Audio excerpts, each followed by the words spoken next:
Hi, welcome to Mr. Otter Studio. Today we're going to talk about our assignment from last week, which was getting feedback for your book and reading it to some people and making any changes that you needed to make based on what they said.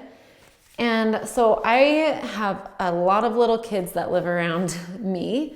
And so I read them my book. I showed them some of my illustrations that I had finished, but all I had was my dummy book. And I read it to them, and then I just told them to tell me what you liked about it and what you didn't, what you think could make it a better book, and what you think could make it a better book. It was a really good experience, and I think I've got a lot to change because of it, like my text, and I'm super excited to get started on my illustrations, but I just wanted to give you an idea of some of the feedback that I got, and maybe it's similar to some of the feedback that you got. So I'm just gonna play some of what they said they liked. It was about the big, best dog. I like him.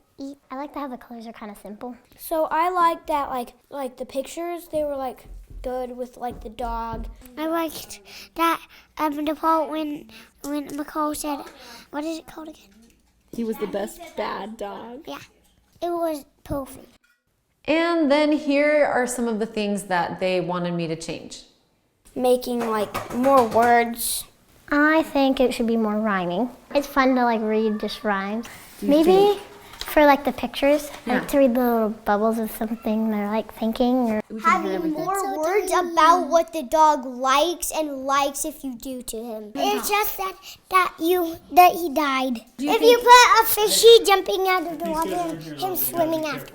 I would like it if Boo turned into a superhero and there was a super bad guy and Boo saved the city.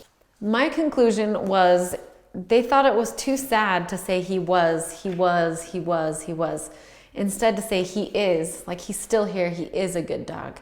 Because it was too sad saying he was, because then they thought that meant that he died, which he did. But I think they're right.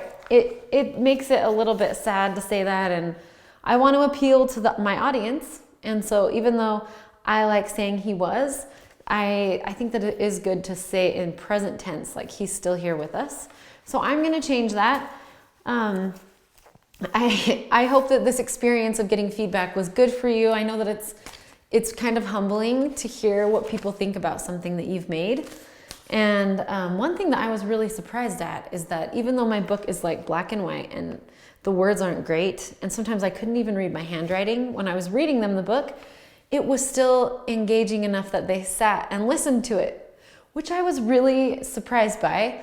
I did bribe them with some candy to listen and give me feedback. So that needs to be taken into account. But I didn't have a lot of time, and really sometimes you gotta do what you gotta do. So I hope that it went well for you and you learned some things that can help make your book better. This next week, maybe the next 2 to 3 weeks actually, I think you should work on your text and work on your illustrations. So really refine the storyline and refine those illustrations. The illustrations themselves are going to take a few weeks.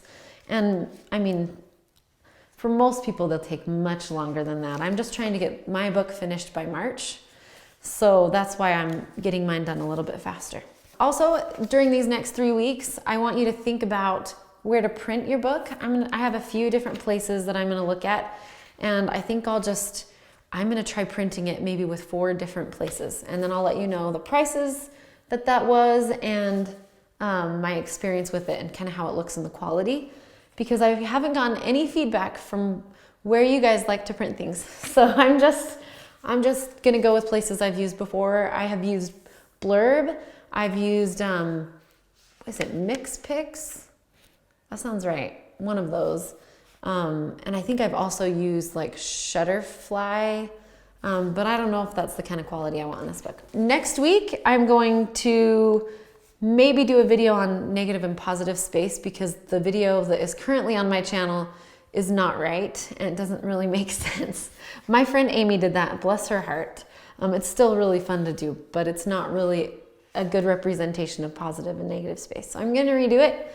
And we'll see about the week after that. Maybe I'll read you what I have so far, and I'll show you the illustrations if you would like that. But anyway, thanks for following along with me. In 3 weeks, we will start the next video, which will be kind of like that final draft maybe talking about text and where to print your final book. Please let me know in the comment section below if you've had any struggles with this or I missed something that you feel like is really important. And again, where you think some good places to print children's books are. And thank you so much for joining me. I hope you have a wonderful, wonderful day.